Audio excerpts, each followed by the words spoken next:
సమయాన్ని సద్వినియోగం చేసుకోవాలని ఎన్ఆర్ఐ డాక్టర్ గడ్డం ప్రణీత్ రెడ్డి అన్నారు. ఆదిలాబాద్ పట్టణంలోని ఓ ప్రైవేటు పాఠశాలలో జన విజ్ఞాన వేదిక ఆధ్వర్యంలో నిర్వహించిన సైన్స్ సమ్మర్ ఉచిత శిక్షణ శిబిరాన్ని ఆయన ప్రారంభించారు. ఈ వేసవి కాలంలో విద్యార్థులు సమయాన్ని వృధా చేయవద్దని సూచించారు. సైన్స్ యొక్క ప్రాముఖ్యతను వివరించారు. సైంటిఫిక్ టెంపర్ అంశాలు జన విజ్ఞాన వేదిక వారు నేర్పిస్తారని, ఇలాంటి అంశాలను మనకు రెగ్యులర్ స్కూల్లో కూడా చెప్పబడని పేర్కొన్నారు. ఈ శిబిరాన్ని సద్వినియోగం చేసుకోవాలని సూచించారు.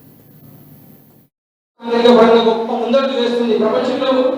మీరు చెప్పండి, ఇప్పుడు మనం రోజు కానీ చాలా కాబట్టి ఏమవుతుంది, ఏది నిజమో ఏది అబద్ధమో అనేది నాకు చెప్పేది అదే. ప్రతి దాన్ని మీరు ఆలోచించారు.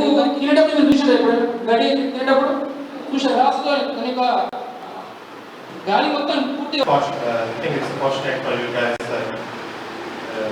have this constant support and guidance from people who know what science is and they're trying to promote. We are in an era where it's constantly changing. And this changing is based on science and technology, which is really important. Two things you have to keep in mind. We have to be highly flexible in our mind and able to adapt to the changes. Science అంటే కేవలం మనము పుస్తకాల్లో చదువుకునేదే science అనుకుంటాం.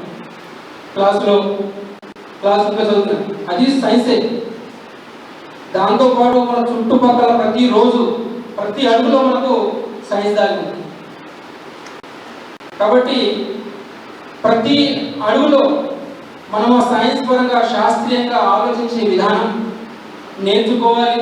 మన జీవితంలో ప్రతి క్షణంలో శాస్త్రీయంగా ఆలోచించాలి. నేర్చుకున్న విషయాన్ని మన జీవితంలో ఎట్లా మనం ఉపయోగించుకోవాలి అనే అనేక అంశాలతో పాటు పిల్లల్లో ఎందుకు, ఏమిటి, ఎలా అనే విషయం పట్ల అభిరుచి కలిగించడం అనే దృష్టితోని మరి ఈ శిక్షణ శిబిరం ప్రత్యేకంగా వేసవి సెలవులు మీకు వేస్ట్ కాకుండా కొత్తగా నేర్చుకోవాలనే ఉద్దేశంతో మేము ఇక్కడ ప్రతి సంవత్సరం జన విజ్ఞాన వేదిక ఆధ్వర్యంలో ఏర్పాటు చేస్తాం.